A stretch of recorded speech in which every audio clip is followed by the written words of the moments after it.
más nombre a cada queso, pero ya no el nombre comercial que tiene ese queso, sino el nombre del pastor y cómo elaboran y toda la historia que hay detrás. Porque al final todo eso es conocimiento y eso es lo que nosotros, yo creo que somos responsables y la responsabilidad, que hemos visto en el primer vídeo, es de transmitir todo ese conocimiento, que no se pierda. Porque esto se está perdiendo muchísimo conocimiento en estos momentos. La cadena, si no se escriben, se va perdiendo. Y ahí hay muchas historias y mucho trabajo detrás, que sería una pena también todo eso, ¿no? Solo hay que fijarse a nivel de quesos. Luego en Guipúzcoa había una variedad de quesos tremenda. En este momento solo hay Idiazabal. Eso es un poco también, a nivel de legislaciones y de todo, pues se ha ido centrándose en hacer un queso fuerte para que sea comercial y para que pues, los pastores puedan venderlo. Pero claro, se ha perdido todo el resto de conocimiento y todo los quesos que se hacían antiguamente. La zona de Iparralde se ha mantenido muchísimo más toda esa variedad en cuanto a productos, pues lo han hecho. Son igual más folclóricos y menos, no sé, son menos comerciales a nivel de un solo producto y lo han hecho más folclórico. Y cambia hasta el paisaje, porque nosotros ahora nos tenemos que fijar, salimos de aquí y muchas veces vamos a los caseríos, ya no se ven vacas o ovejas, se ven un poquito. Y pasamos a Iparralde o a la zona de Baztán y todavía se ve. Eso yo creo que eso es lo importante, ¿no? Ir a buscar a esas personas y ese conocimiento, sobre todo, plasmarlo y hacerles nosotros, más que el cocinero hasta ahora ha sido protagonista muchas veces de la película y ha sido el que se ha llevado los laureles, ahora tenemos que hacer que los que están detrás de esta cocina sean los importantes, porque en este momento cuando escasea un producto es cuando nosotros lo vamos a demandar más y va a ser más caro también comprarlo. Por eso yo creo que hay que darles a ellos el reconocimiento que tienen y que sean ellos los protagonistas para que esto no se pierda, porque nosotros vivimos a cuenta del producto que podemos utilizar. En cuanto no tengamos producto, al final seremos una cocina vulgar y sin ningún tipo de identidad. O sea, yo creo que está cambiando ya la película, es que también se está viendo a nivel de restaurantes. Ya los restaurantes ya de más prestigio son los de producto. Y lo de producto muchas veces son los asadores, hay que fijarse en el Decano de Betaria, de Echevarri, de Aspe, todo esto, pues están ya a nivel mundial número 1, y es prácticamente producto muy elaborado, pero claro, muy elegido ese producto. Es lo que escasea, cada vez como el producto de calidad escasea, es lo que más se demanda. Estoy ya fuera de la historia, ¿eh? No, nos encanta. No sé qué, tenías un par de vídeos más. Bueno, tenía un vídeo, pero bueno, este vídeo tampoco es un vídeo un poco, sobre todo nosotros, el tratamiento que hacemos sobre los productos, pues al final vas a las lonjas, te preocupas. Que luego también hay que decir que a nosotros cada vez nos cuesta más encontrar productos, sobre todo porque cada vez las legalidades nos hacen que no podamos acceder a una serie de productos porque no hay facturas. Vas a donde un casero y no te puede hacer una factura. Claro, tú si no puedes demostrar eso, es muy complicado poder comprar. O un jubilado que te pesca los chipirones, no puedes comprar eso porque no te puede hacer una factura. Yo creo que es un poco la pescadilla. Nosotros estamos luchando ahora mucho con las instituciones para que eso sea viable, para que aunque sea nosotros lo podamos legalizar de alguna manera, porque nadie se está enriqueciendo a costa de 4 chipirones 3 meses al año en verano. O los hongos, o eso es. las fresitas, o a todos los restaurantes les pasa lo mismo. Hay un producto que no llega al mercado y ese producto yo creo que es lo más importante que tenemos las temporadas y que llegue, sobre todo, prácticamente llega directamente al restaurante, porque saben que te lo van a comprar.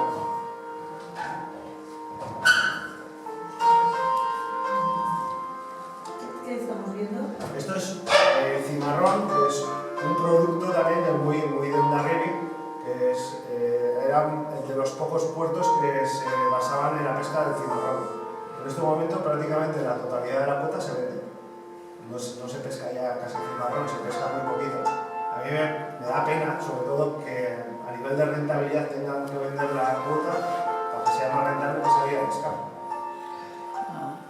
Bueno, en cuanto a la pesca también, en Hondarribia quedan muy poquitos años de vida de pesca, porque no hay relevo generacional, prácticamente no hay gente joven que quiera ir a la mar y esto va a ser cuestión de años lo que va a quedar. Si ahora quedan pues 20 barcos, pues en breve serán cada vez menos. Eso ya lo vamos viendo.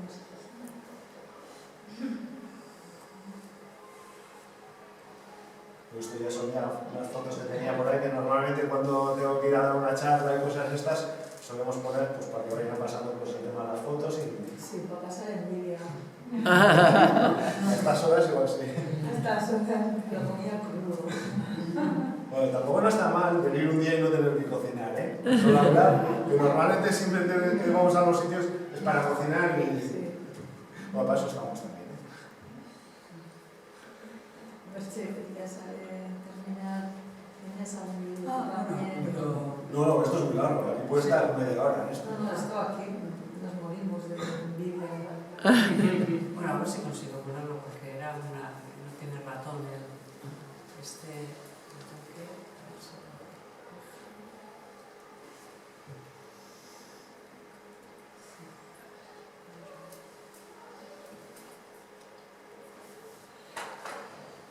Pues si alguien tiene cualquier pregunta o cualquier cosa, por hacerlo más... A mí me ha parecido muy interesante lo que has dicho de que el mérito es de los cocineros, que por supuesto lo tenéis, ¿no? Pero que detrás hay una gente que te mima mucho los productos, ¿no?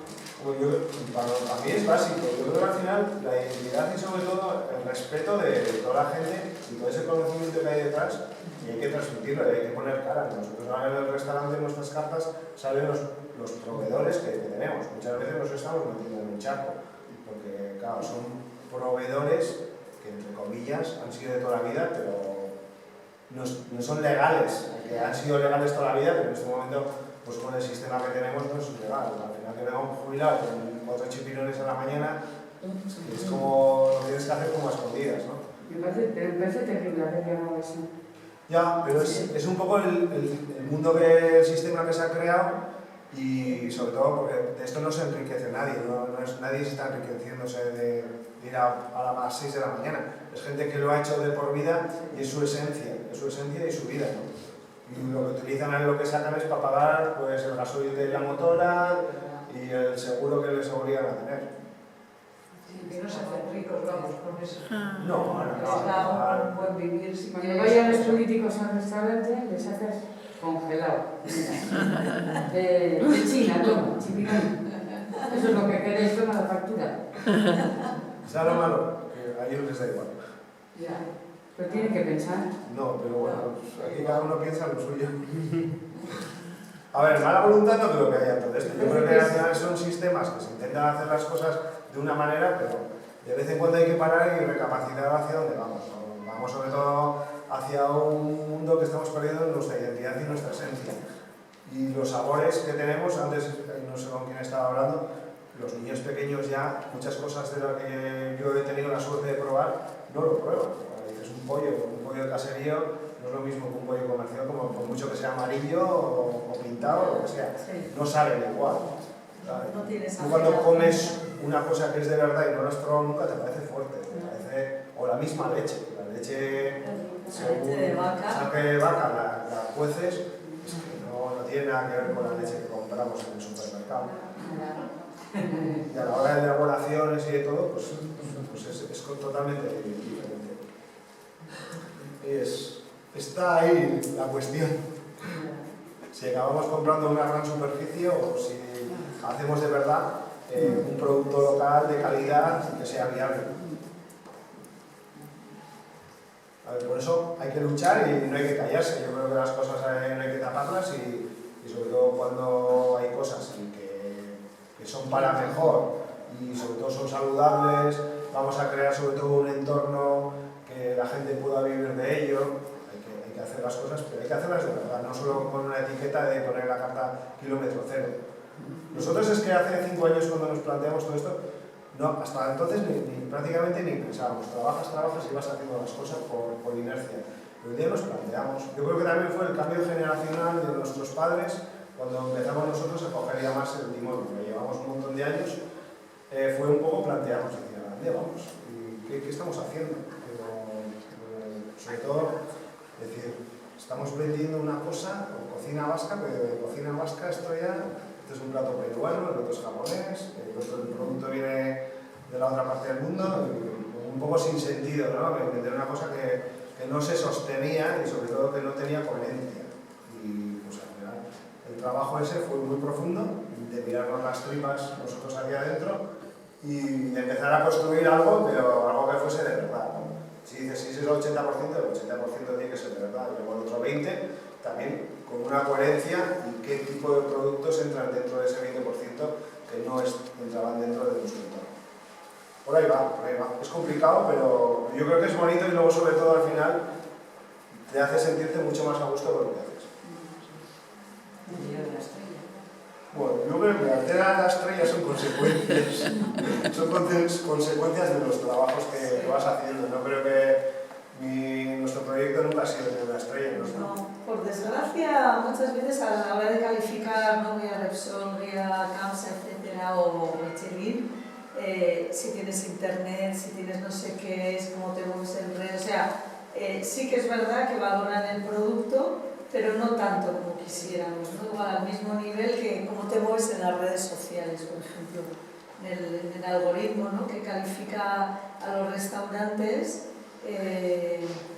Pasa eso y es una pena, ¿no? Porque al final tenemos situaciones, pues eso, en las que no puedes pagarle al señor de los hongos o todas las leches hay que esterilizarlas para hacer quesos y claro, todo eso va en detrimento de la gastronomía.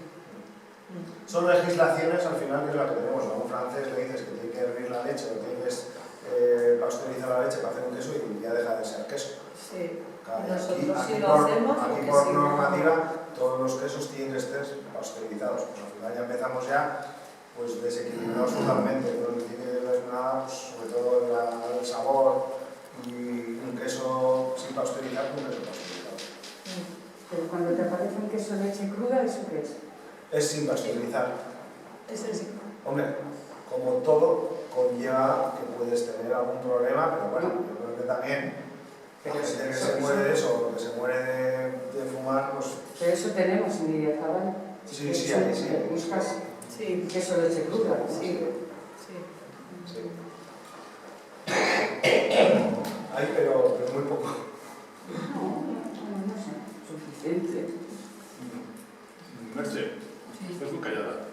Oye, que las castañas, yo tengo entendido que las divulgaron, las extendieron los romanos por toda la península ibérica, por el norte. Siempre que hay minas hay castaños. ¿Es verdad eso? No parece. No sé si las trajeron ellos, pero que las... No, está antes. Por lo menos el polen de castaño está en los registros arqueológicos desde poco después del Neolítico. Ya.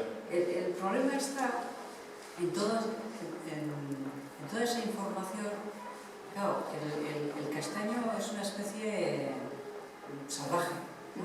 Entonces, sin embargo, la castaña comestible, que tiene que tener ya un tamaño, viene de una manipulación genética de ese castaño. Entonces, los registros arqueológicos que hay no te permiten saber si es el castaño domesticado o es el castaño salvaje. Pero el polen de castaño, desde luego en la península ibérica, aparece en yacimientos arqueológicos desde poco después del Neolítico en adelante. Y esa relación entre las zonas mineras y el castaño, yo creo que es un tópico historiográfico. Se acuña hace, pues, tranquilamente hace 50 años, porque en la zona de León, donde la minería romana fue muy importante, el castaño ha tenido también una presencia económica importante. Las castañas de León todavía están en las tiendas. Entonces yo creo que ha habido una asociación, ¿no?, entre el montón de castaños de la zona minera de León y las minas romanas. Pero no está confirmado arqueológicamente. O sea, no hay registro arqueológico que diga que los romanos fueron los que trajeron el castaño domesticado a la península ibérica y que además sea en zona minera. No está confirmado, no se ha podido confirmar. Sí, que lo usaban en la cocina como harinas, como... Sí. Por ahí tenemos alguna fritura incluso, Sí, pero no todo. Pero puede ser, es como la Estaría, se lo manzana, ¿no? encontraría, la manzana, que se la encontraron. La manzana viene del oriente, es un producto, pero lo mismo, una cosa es la manzana que se puede dar salvaje, silvestre, y otro ya es la manzana que se ha mejorado a base de selección. Y luego ya una vez que tienes un manzano que da unas manzanas de buen tamaño, lo que haces es ir injertando esa variedad en las variedades silvestres.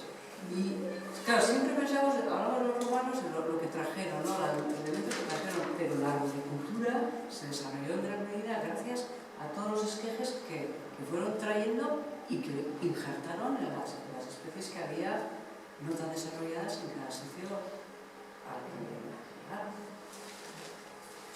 Yo apunto eso, ¿eh? Luego siempre suele salir el tema de la sidra. El tema de la sidra,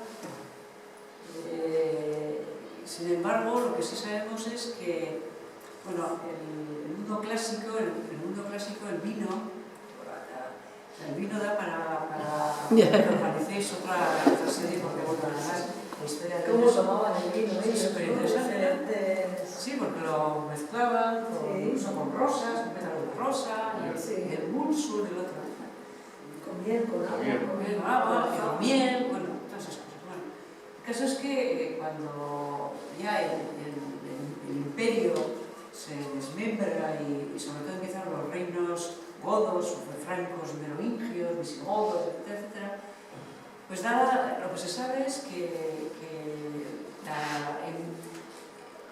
los efectos embriagadores del vino, eufóricos, etcétera, para las culturas de origen emparentadas con este mundo godo, pues estaban fuera de tono. No, claro, aparentemente unas culturas muy bárbaras y demás, no toleraban la borrachera del vino. Les parecía... Y por eso... De bárbaros. Sí, y por eso el desarrollo de la sidra y de la manzana. En los lugares en los que se implanta el reino visigodo, el reino franco-merovingio, los ostrogodos, los longobardos, los bebedores de sidra. Prefieren, ¿no?, una bebida con un grado de alcohol mucho más bajo que no produce esos efectos tan catastróficos que produce el vino, a veces. Sí, incluso ellos, ¿no?, que cuando le echaban flores o lo licuaban, etcétera, bueno, pues era para evitar esa borrachera, por lo menos durante la cena, aunque luego ya pasaban, ¿no?, a la charla después de los postres y entonces ya el vino iba pues sin bautizar.